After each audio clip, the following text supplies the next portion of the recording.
അപ്പോൾ എല്ലാവർക്കും നമ്മുടെ ഒരു പുതിയ വീഡിയോയിലേക്ക് സ്വാഗതം. അപ്പോൾ നമ്മൾ വന്നിരിക്കുന്നത് എറണാകുളത്ത് സെൻട്രൽ സ്ക്വയർ മാളിലാണ്. അപ്പോൾ ഇവിടെ ഓലയുടെ ഇലക്ട്രിക്കൽ സ്കൂട്ടർ ടെസ്റ്റ് ഡ്രൈവ് നടത്തുന്നുണ്ട്. അപ്പോൾ നമ്മുടെ ഒരു സുഹൃത്ത് ആ വണ്ടി ബുക്ക് ചെയ്തിട്ടുണ്ട്. അപ്പോൾ ഓൾറെഡി നമ്മൾ ടെസ്റ്റ് ഡ്രൈവ് നടത്താനും പിന്നെ ആ ഓലയുടെ ഇലക്ട്രിക്കൽ സ്കൂട്ടറിൻ്റെ വിശേഷങ്ങൾ പങ്കുവെക്കാനാണ് നമ്മളിവിടെ വന്നിരിക്കുന്നത്. അപ്പോൾ സമയം കളയാതെ നമുക്ക് നേരെ വീഡിയോയിലേക്ക് പോകാം.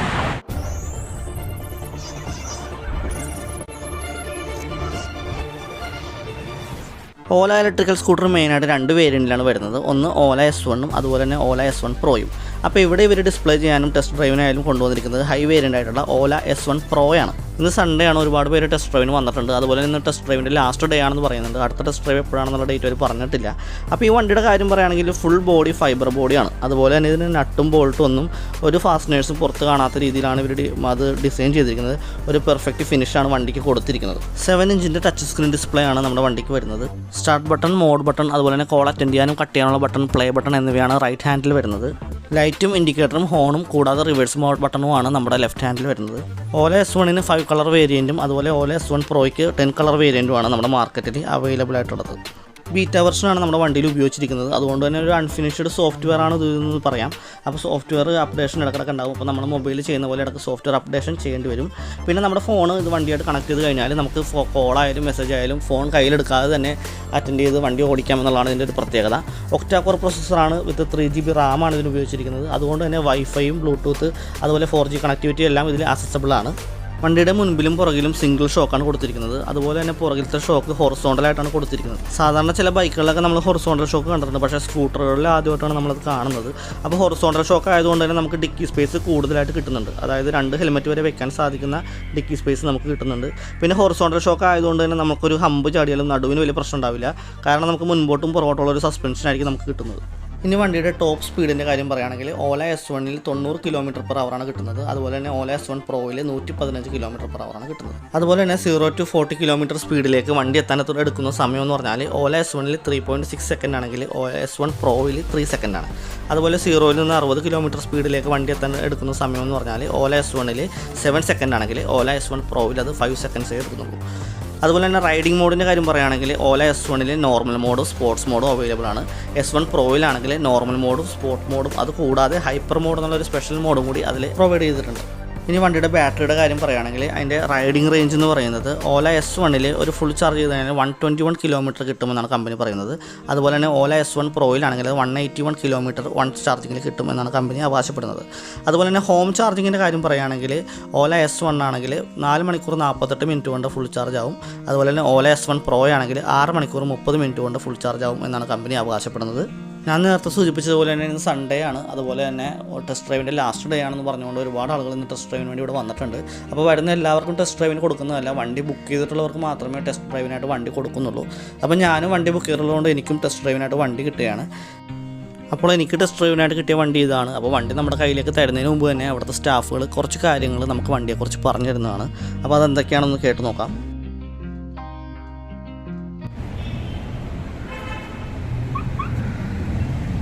പിന്നെ സ്റ്റാൻഡ് മാൻഡേറ്ററി ആയിട്ട് തരണം. അതിനുശേഷം ഇപ്പോൾ പാർക്ക് മോഡാണ്. ഇതിന്ന് ഡ്രൈവ് മോഡിലേക്ക് പോകണമെങ്കിൽ നമ്മൾ സ്കൂട്ടറൊക്കെ സ്റ്റാർട്ട് ചെയ്യുന്ന പോലെ തന്നെ ഏതെങ്കിലും ലിവർ ജസ്റ്റ് പ്രസ് ചെയ്ത് പവർ ബട്ടൺ ക്ലിക്ക് ചെയ്യാം. സോ ഇപ്പോൾ റൈഡ് മോഡാണ്. നമ്മൾ വണ്ടി കൈയെടുത്താൽ പോകും. ഇവിടെയാണ് നമ്മൾ മോഡ് കാണിക്കുന്നത്. ഈ മോഡ് ചേഞ്ച് ചെയ്യുന്നത് വെച്ചാൽ ഈ ബട്ടണാണ്. ഈ സ്പോട്ട് സ്പൈപ്പർ. പിന്നീട് വരുന്നത് നമുക്ക് ടെസ്റ്റ് റൈഡിന് ആവശ്യമുള്ളത് പിന്നെ ഇൻഡിക്കേറ്റേഴ്സ് ഏത് ഡയറക്ഷനിലാണോ സെൻസറല്ല സെയിം ഡയറക്ഷനിൽ നമ്മൾ ക്ലിക്ക് ചെയ്യണം. പിന്നെ ഫോൺ, ഇതാണ് ബേസിക്സ്. പിന്നെ വരുന്നതെന്ന് വെച്ച് കഴിഞ്ഞാൽ നമ്മൾ ഈ ലിവർ ക്ലിക്ക് ചെയ്തിട്ട് എന്തോരം ആക്സിഡൻറ്റ് കൊടുക്കാൻ വേണ്ടി. സോ നമ്മളിപ്പോൾ ടിപ്പിക്കലായിട്ട് ആക്റ്റീവൊക്കെ ഓടിക്കുന്നവരാണെങ്കിൽ ജസ്റ്റ് ഇങ്ങനെ കൈ ഇങ്ങനെ പിടിക്കും. അപ്പോൾ അതുകൊണ്ട് നമ്മൾ പ്രത്യേകം എടുത്ത് പറഞ്ഞത് ചിലവർ വന്നിട്ട് നിങ്ങളുടെ ഫുള്ളായിട്ട് റിലീസ് ചെയ്യണം.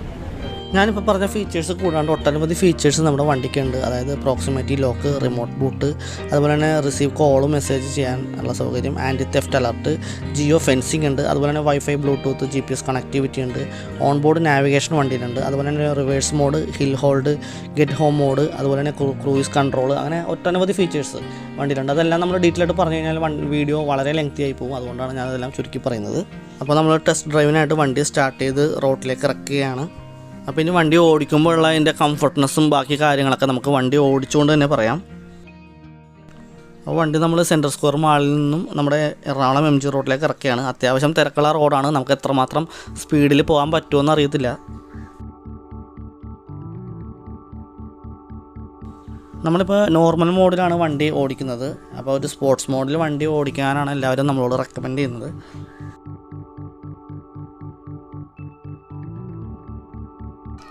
വണ്ടി വളരെ സ്റ്റേബിളായിട്ടാണ് പോയിക്കൊണ്ടിരിക്കുന്നത്. വല്ല ജെർക്കിങ്ങോ കാര്യങ്ങളൊന്നുമില്ല. അതുപോലെ തന്നെ ബ്രേക്കിംഗ് വളരെ പെർഫെക്റ്റാണ്. ABS ആയിരുന്നെങ്കിൽ കുറച്ചുകൂടി ബെറ്റർ ആയിരുന്നു എന്നുള്ളൊരു ഓപ്ഷൻ എനിക്ക് തോന്നുന്നുണ്ട്. നമുക്കിവിടെ MG റോഡിലായതുകൊണ്ട് ഒരു ലിമിറ്റ് വിട്ട് നമുക്ക് സ്പീഡിലേക്ക് കയറാൻ പറ്റില്ല. നല്ല തിരക്കുള്ള റോഡാണ്. പിന്നെ അതുപോലെ തന്നെ ഇവിടെ എപ്പോഴും അപകടങ്ങൾ സാധ്യതയുള്ളൊരു മേഖലയാണ്. അപ്പോൾ നമ്മളതനുസരിച്ച് റിസ്ക് എടുക്കാതെയാണ് നമ്മൾ വണ്ടി ഓടിക്കുന്നത്.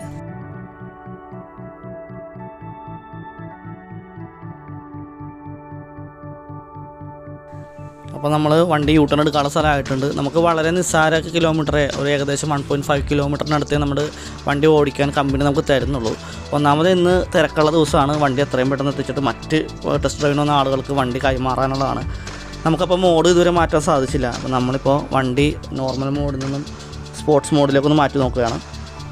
വീഡിയോ ശ്രദ്ധിച്ചു കഴിഞ്ഞാൽ നിങ്ങൾക്ക് മനസ്സിലാവും.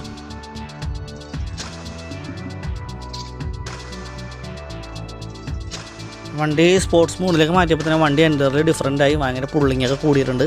വളരെ പവർഫുള്ളായിട്ടാണ് വണ്ടി ഉണ്ടാക്കിയിരിക്കുന്നത്. സ്പീഡ് മൊത്തത്തിൽ മാറിയിട്ടുണ്ട്, നല്ല സ്പീഡായിട്ടുണ്ട്. പിന്നെ അതുപോലെ തന്നെ എടുത്ത് പറയേണ്ട ഒരു കാര്യം എന്ന് വെച്ചാൽ വളരെ വലിയ സീറ്റാണ് ഇതിന് കൊടുത്തിരിക്കുന്നത്. അതുകൊണ്ട് തന്നെ 2 പേർക്ക് കംഫർട്ടായിട്ട് ഇരിക്കാൻ സാധിക്കുന്നുണ്ട്. നമ്മളിതിൻ്റെ സീറ്റ് കാണുമ്പോൾ പുറകിലിരിക്കുന്ന ആൾക്ക് കാല് കവച്ച് വട്ടം വെച്ചിരിക്കാൻ പറ്റുമോ എന്നുള്ളൊരു കൺഫ്യൂഷൻ നമുക്ക് തോന്നാം.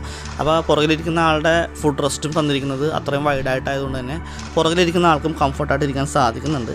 നമുക്ക് 3ാമത്തെ മോഡായിട്ടുള്ള ഹൈപ്പർ മോഡിൽ വണ്ടി ഓടിക്കാൻ സാധിച്ചില്ല. അതിനുള്ള ദൂരം നമുക്ക് കിട്ടിയില്ല. അപ്പോൾ ടെസ്റ്റ് റൈഡ് കഴിഞ്ഞിട്ട് നമ്മൾ ഇവിടെയാണ് വണ്ടി കൊണ്ടുവന്ന് ഏൽപ്പിക്കുന്നത്. അതായത് സെൻട്രൽ സ്ക്വയർ മാളിൻ്റെ ഒരു സൈഡിലാണ്. മറ്റേ സൈഡിൽ നിന്ന് നമ്മൾ വണ്ടി എടുത്ത് റൈഡ് ചെയ്ത് യൂട്ടേൺ എടുത്ത് ഇവിടെ കൊണ്ടുവന്നാക്കും. അപ്പോൾ അതിനിടയിൽ നമുക്ക് 2 മോഡ് ഇട്ട് വണ്ടി ഓടിക്കാൻ സാധിച്ചു. അപ്പോൾ നമ്മൾ ഇവിടെ കൊണ്ടുവന്ന് കഴിയുമ്പോൾ ഇവർ ഫീഡ്ബാക്കിന് വേണ്ടി ഇവരുടെ ഒരു QR കോഡ് കാണിക്കും. ആ QR കോഡ് നമ്മൾ സ്കാൻ ചെയ്ത് ഫീഡ്ബാക്ക് കൊടുക്കണം. നമുക്ക് എന്തെങ്കിലും ഒപ്പീനിയൻ ഉണ്ടെങ്കിൽ അഭിപ്രായങ്ങളൊക്കെ ഉണ്ടെങ്കിൽ നമുക്ക് അതും എഴുതി കൊടുക്കാവുന്നതാണ്. അപ്പോൾ ഈ വണ്ടി ഓടിച്ചപ്പോൾ എനിക്ക് 2 കാര്യങ്ങൾ നെഗറ്റീവായിട്ട് തോന്നി. അത് അത്ര വലിയ കാര്യമല്ല. ഒന്നാമത്തെ കാര്യം എന്ന് വെച്ചാൽ ഇൻഡിക്കേറ്റേഴ്സാണ്. ഇൻഡിക്കേറ്റേഴ്സിൻ്റെ ഇവിടെ കൊടുത്തിരിക്കുന്നത് സ്വിച്ചാണ്. സാധാരണ നമ്മൾ വണ്ടികൾക്ക് ഉണ്ടാകുന്നതൊരു ട്രിഗർ ആയിരിക്കും. അപ്പോൾ നമ്മൾ ഫിംഗർ അവിടെ കൊണ്ട് വെച്ചതിന് ശേഷം നമ്മൾ ലെഫ്റ്റിലേക്കാണോ റൈറ്റിലേക്കാണോ വണ്ടി തിരിക്കുന്നതെന്നനുസരിച്ച് നമ്മൾ ട്രിഗർ പുൾ ചെയ്ത് കൊടുത്താൽ മതി. അപ്പോൾ ഇതിൽ സ്വിച്ച് ആയതുകൊണ്ട് നമ്മൾ വിരൽ കൊണ്ട് വെച്ച് കഴിഞ്ഞാലും കറക്റ്റായിട്ടുള്ള സ്ഥലത്താണോ വിരൽ വെച്ചേക്കണമെന്ന് ചെറിയൊരു കൺഫ്യൂഷൻ വരാം. ഇടത്തേക്കാണോ വലത്തേക്കാണോ എന്നൊരു കൺഫ്യൂഷൻ വരാൻ സാധ്യതയുണ്ട്. അപ്പോൾ അതുകൊണ്ട് തന്നെ നമ്മൾ വണ്ടി ഓടിക്കുമ്പോൾ ജസ്റ്റ് ഒരു ശ്രദ്ധ, ജസ്റ്റ് ഒരു ലുക്ക്, നോട്ടം നമ്മൾ ആ ഒരു സ്വിച്ചിലേക്ക് പോകാനുള്ള സാധ്യതയുണ്ട്. അതെനിക്കൊരു ഡിസഡ്വാൻറ്റേജ് ആയിട്ട് തോന്നി. പിന്നെ മറ്റൊരു കാര്യം പറയാനുള്ളത്, വണ്ടി എടുക്കണം എന്നുള്ള ആഗ്രഹത്തോടു കൂടി ബുക്ക് ചെയ്ത ആളുകൾക്ക് വണ്ടി എന്ന് കയ്യിലേക്ക് കിട്ടും എന്നുള്ള കാര്യത്തെക്കുറിച്ച് ഒരു പ്രോപ്പറായിട്ടുള്ള ഒരു ഡേറ്റ് കമ്പനി നമുക്ക് തന്നിട്ടില്ല. ഇനിയൊരു പ്രധാന കാര്യം പറയാനുള്ളത് സർവീസിങ്ങിൻ്റെ കാര്യമാണ്. അപ്പോൾ ഒരു ലിമിറ്റഡ് പീരീഡിൽ നമുക്ക് സർവീസിങ് ആവശ്യമില്ല. വണ്ടിക്ക് എന്തെങ്കിലും കംപ്ലയിൻറ്റോ കാര്യങ്ങളോ ഉണ്ടെങ്കിൽ നമുക്കത് നോട്ടിഫിക്കേഷനായിട്ട് കാണിക്കും. നമ്മൾ മൊബൈൽ ആപ്പ് വഴി കസ്റ്റമർ കെയറുമായിട്ട് കോൺടാക്ട് ചെയ്ത് കഴിഞ്ഞാൽ സാധാരണ ടിവിയും ഫ്രിഡ്ജും ഒക്കെ സർവീസ് ചെയ്യുന്ന പോലെ വീട്ടിൽ വന്ന് സർവീസ് ചെയ്യും എന്നാണ് കമ്പനി പറയുന്നത്. പിന്നെ ഒരു കാര്യം പറയാനുള്ളത്, ഇതിൻ്റെ 7-inch ഡിസ്പ്ലേ, അതായത് ഡാഷ്ബോർഡ് നമുക്ക് കസ്റ്റമൈസ് ചെയ്ത് നമ്മുടെ ആവശ്യത്തിനനുസരിച്ച് നമുക്ക് ഉപയോഗിക്കാൻ സാധിക്കുന്നതാണ്. പിന്നെ ഇതിൽ എല്ലാവരും ആകാംക്ഷയോടെ അറിയാൻ ആഗ്രഹിക്കുന്ന ഒരു കാര്യം എന്ന് വെച്ചാൽ ഇതിൻ്റെ പ്രൈസ് റേഞ്ചാണ്. അപ്പോൾ ഇതിൻ്റെ കമ്പനി പറയുന്നത് 85,000 രൂപ മുതൽ 1,10,000 രൂപ വരെയാണ് ഇതിൻ്റെ ഷോറൂം പ്രൈസ്. അത് ഓൺ ദ റോഡിലേക്ക് വരുമ്പോൾ 1,50,000 രൂപയിലേക്ക് എത്തുന്നതാണ്. ഇനി വണ്ടിയുടെ ബാക്കിയുള്ള ഫീച്ചേഴ്സുകളൊക്കെ ഞാൻ നിങ്ങൾ അറിഞ്ഞിരിക്കാൻ വേണ്ടി ഒന്ന് സ്ക്രീൻഷോട്ടായിട്ട് കാണിക്കുകയാണ്.